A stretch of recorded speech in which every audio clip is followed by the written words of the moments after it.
मुख्यमंत्री योगी आदित्यनाथ ने अयोध्या मिल्कीपुर विधानसभा उपचुनाव को लेकर जनपद के पार्टी पदाधिकारियों, कार्यकर्ताओं और ग्राम प्रधानों से रणनीतिक विचार मंथन किया। श्री योगी आचार्य नरेंद्र देव कृषि एवं प्रौद्योगिक विश्वविद्यालय स्थित सभागार में बैठक कर चुनाव की जीत के लिए चक्रव्यूह रचना को अंतिम रूप देने में उनके साथ प्रदेश के 7 मंत्री स्वतंत्र देव सिंह, सूर्य प्रताप शाही, गिरीश यादव, मयंकेश्वर शरण सिंह, दयाशंकर मिश्रा और जेपीएस राठौर भी शामिल रहे। मुख्यमंत्री ने अपने उद्बोधन में सभी पदाधिकारी और कार्यकर्ताओं को जीत का मंत्र देते हुए कहा कि व्यवस्थित और समर्पित कार्य योजना में हर हाल में जीत दिलाएगा।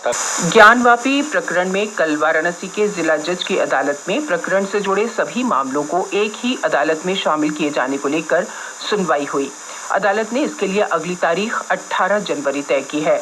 वादी पक्ष के अधिवक्ता मदन मोहन यादव ने जानकारी देते हुए बताया कि जिला जज ने मामले में पक्षकार बनने वाले लोगों को अगली सुनवाई की तिथि तक ये बताने को कहा है कि किस आधार पर उनको मामले में पार्टी बनाया जाए।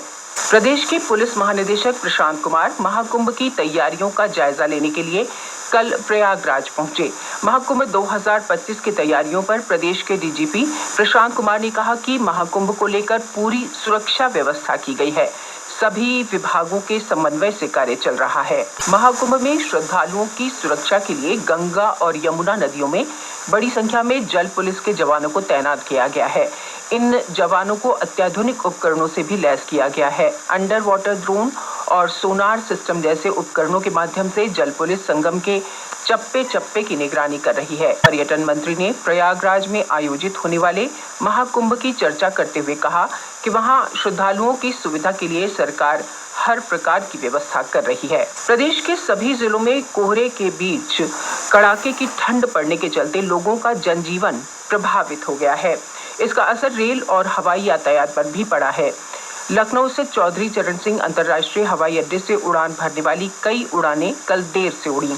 वहीं लखनऊ से दिल्ली जाने वाली 2 उड़ानों को निरस्त कर दिया गया। कोहरे और मौसम के चलते 17 उड़ानें प्रभावित हुई हैं। मौसम विभाग ने पश्चिमी उत्तर प्रदेश और पूर्वी उत्तर प्रदेश के कई इलाकों में रात में घने कोहरे का ऑरेंज अलर्ट जारी किया है। प्रदेश के कई जिलों में ठंड के चलते 8वीं तक के स्कूल बंद कर दिए गए हैं। लखनऊ में 11 जनवरी तक स्कूल बंद रहेंगे। वहीं अयोध्या में सभी स्कूलों को 14 जनवरी तक बंद रखने का निर्देश जारी किया गया है। प्रधानमंत्री नरेंद्र मोदी आज दिल्ली में 12,200 करोड़ रुपए से अधिक के विकास परियोजनाओं का उद्घाटन और शिलान्यास करेंगे। हमारे संवाददाता ने बताया है कि प्रधानमंत्री साहिबाबाद और न्यू अशोकनगर के बीच लगभग 4,600 करोड़ की लागत से बने दिल्ली गाजियाबाद मेरठ नमो भारत कॉरिडोर के 13 किलोमीटर के खंड का उद्घाटन भी करेंगे। इन परियोजनाओं के उद्घाटन से क्षेत्रीय संपर्क बढ़ने के साथ साथ दिल्ली एनसीआर के लोगों की यात्रा को सुलभ बनाने में मदद मिलेगी। इन परियोजनाओं में दिल्ली मेट्रो फेज 4 के तहत जनकपुरी और कृष्णा पार्क के बीच 2.8 किलोमीटर का हिस्सा भी शामिल है। इससे पश्चिमी दिल्ली के कृष्णा पार्क, विकासपुरी के कुछ हिस्से और जनकपुरी जैसे इलाके सीधे तौर पर लाभान्वित होंगे। प्रधानमंत्री मोदी करीब 6,230 करोड़ रुपए की लागत के दिल्ली मेट्रो फेज 4 के 21.5 किलोमीटर लंबे रिठाला कुंडली खंड की आधारशिला भी रखेंगे। यह खंड दिल्ली के रिठाला को हरियाणा के नाथुपुर कुंडली से जोड़ेगा। श्री मोदी आरआरटीएस के साहिबाबाद स्टेशन से न्यू अशोकनगर स्टेशन तक नमो भारत की सवारी भी करेंगे। वह नई दिल्ली के रोहिणी में केंद्रीय आयुर्वेद अनुसंधान संस्थान की नई अत्याधुनिक इमारत की आधारशिला भी रखेंगे। यह परिसर लोगों को अत्याधुनिक स्वास्थ्य सेवा और चिकित्सा बुनियादी ढांचा प्रदान करेगा। प्रधानमंत्री नरेंद्र मोदी ने कहा है कि सरकार गांवों के लोगों के लिए गरिमापूर्ण जीवन की प्राथमिकता के साथ वर्ष 2014 से निरंतर ग्रामीण भारत के लिए काम कर रही है। कल नई दिल्ली के भारत मंडपम में ग्रामीण भारत महोत्सव के उद्घाटन के बाद अपने संबोधन में प्रधानमंत्री ने ये बात कही। कुंभ मेले के लिए रेलवे 13,000 रेलगाड़ियां चलाएगा।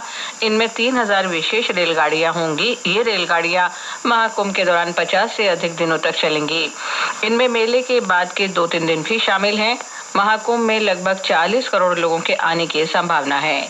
उत्तर मध्य रेलवे के मुख्य जनसंपर्क शशिकांत त्रिपाठी ने बताया कि श्रद्धालुओं की सुगम और सुरक्षित यात्रा सुनिश्चित करने के लिए रेलवे ने व्यापक प्रबंध किए हैं। उत्तर प्रदेश में प्रयागराज में महाकुंभ इस महीने की 13 तारीख से 26 फरवरी तक चलेगा। प्रयागराज गंगा, यमुना और सरस्वती नदियों के संगम के लिए प्रसिद्ध है। उत्तर प्रदेश सरकार स्पेन में अंतर्राष्ट्रीय पर्यटन मेले में महाकुंभ का प्रचार करेगी। पर्यटन मेले में महाकुंभ को सांस्कृतिक विरासत के रूप में प्रदर्शित किया जाएगा और इसके आध्यात्मिक, ऐतिहासिक तथा सांस्कृतिक महत्व पर बल दिया जाएगा। राज्य के पर्यटन विभाग ने इसे अंतर्राष्ट्रीय स्तर पर प्रदर्शित करने के लिए योजना तैयार की है ताकि महाकुंभ की भव्यता को बल मिले। फ्रांस का परमाणु चालित विमानवाहक चार्ल्स डी गॉल नौसैनिक अभ्यास वरुण के लिए कल गोवा पहुंचा। इस 42वें वार्षिक अभ्यास में फ्रांस की ओर से युद्धक विमान राफेल की भी भागीदारी होगी।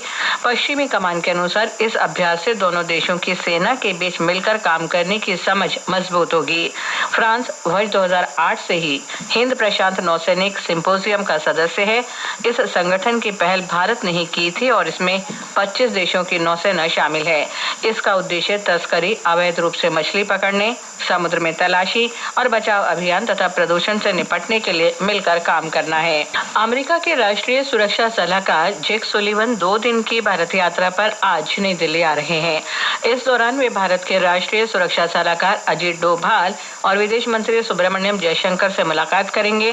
श्री सुलिवन अजीत डोभाल के साथ अंतरिक्ष रक्षा, रणनीतिक प्रौद्योगिकी सहयोग तथा हिंद प्रशांत क्षेत्र में साझा सुरक्षा प्राथमिकताओं पर चर्चा करेंगे।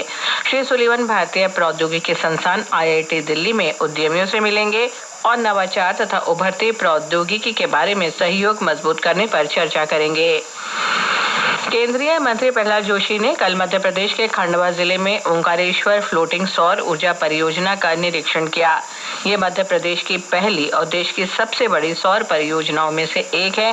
श्री जोशी ने कहा कि ये परियोजना देश के अन्य क्षेत्रों में की जा सकती है।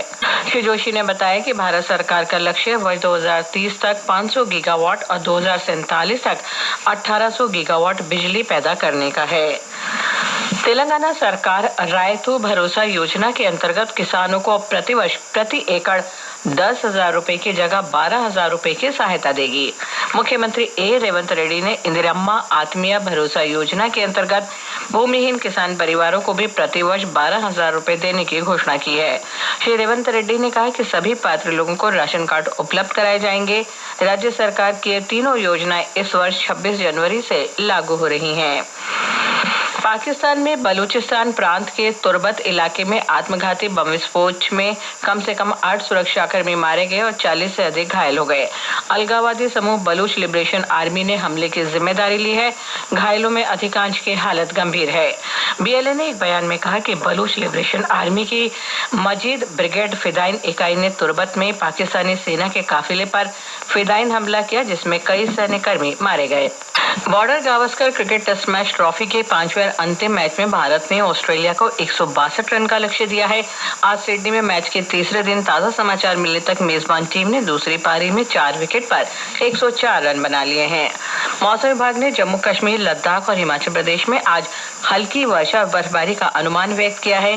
पंजाब, हरियाणा, चंडीगढ़ और उत्तर प्रदेश में अगले 2 दिन गरज के साथ बारिश हो सकती है। उत्तराखंड में भी कल बारिश या बर्फबारी की संभावना है। जम्मू कश्मीर में आज तेज वर्षा और बर्फबारी का येलो और ऑरेंज अलर्ट जारी किया गया है।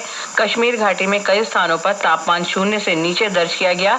इस बीच मुगल रोड पर लगातार 8वें दिन यातायात बाधित है। उधर सर्दियों के इस मौसम में हिमाचल प्रदेश में रिकॉर्ड तोड़ गर्मी पड़ रही है। राज्य के अन्य हिस्सों में भी तापमान में उल्लेखनीय वृद्धि दर्ज की गई। राजधानी शिमला में 4 जनवरी को लगभग 19 साल बाद सबसे ज्यादा 23.1 डिग्री सेल्सियस अधिकतम तापमान रिकॉर्ड किया गया है। इसी तरह सोलन में अधिकतम तापमान 29 डिग्री दर्ज किया गया। राज्य के कई अन्य भागों में भी अधिकतम तापमान में बढ़ोतरी दर्ज की गई है। इस बीच मौसम विज्ञान केंद्र शिमला ने आज से प्रदेश में पश्चिमी विक्षोभ सक्रिय होने का अनुमान लगाया है, जिसका असर 6 जनवरी को व्यापक रूप से देखने को मिलेगा और ऊंचाई वाले अधिकतर क्षेत्रों में बारिश व बर्फबारी होगी। इधर दिल्ली में आज सुबह घने कोहरे के कारण रेल और हवाई यातायात प्रभावित रही। इंदिरा गांधी अंतर्राष्ट्रीय हवाई अड्डे से कई उड़ानें स्थगित करनी पड़ी। यात्रियों को उड़ानों की जानकारी के लिए एयरलाइन से संपर्क करने की सलाह दी गई है। इस बीच दिल्ली में आज सुबह 5:30 बजे तापमान 10 डिग्री सेल्सियस दर्ज किया गया। राष्ट्रीय राजधानी दिल्ली में कल लगातार दूसरे दिन घना कोहरा छाए रहने को लगभग सभी अखबारों ने प्रमुखता से दिया है। दैनिक भास्कर की सुर्खी है 9 घंटे तक दृश्यता शून्य रही, 45 फ्लाइट रद्द। दैनिक जागरण का कहना है कोहरे के साए में डूबा एनसीआर। पत्र के अनुसार इस सीजन में पहली बार इतना घना कोहरा रहा। प्रधानमंत्री नरेंद्र मोदी का ये कहना कि सभी संप्रदाय और धर्म के लोग देश के लिए मिलकर काम करें, अमर उजाला की पहली खबर है। दिल्ली विधानसभा के आगामी चुनाव के लिए भाजपा की कल पहली सूची जारी होने को सभी अखबारों ने प्रमुखता से दिया है।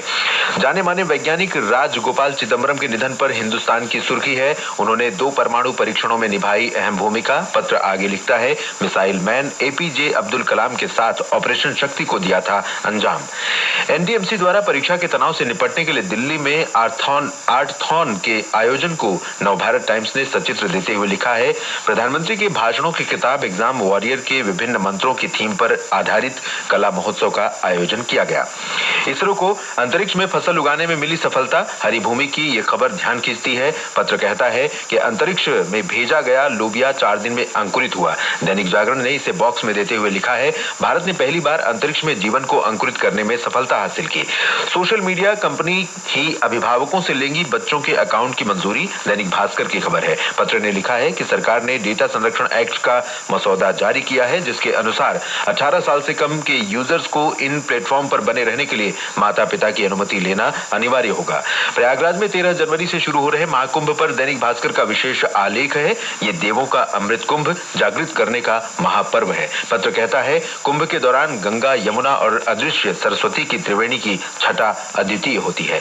राजस्थान पत्रिका का कहना है महाकुंभ में पूजा आश्रय और भीड़ प्रबंधन होगा अपूर्व, जल थल और नभ में होगी जबरदस्त सुरक्षा व्यवस्था।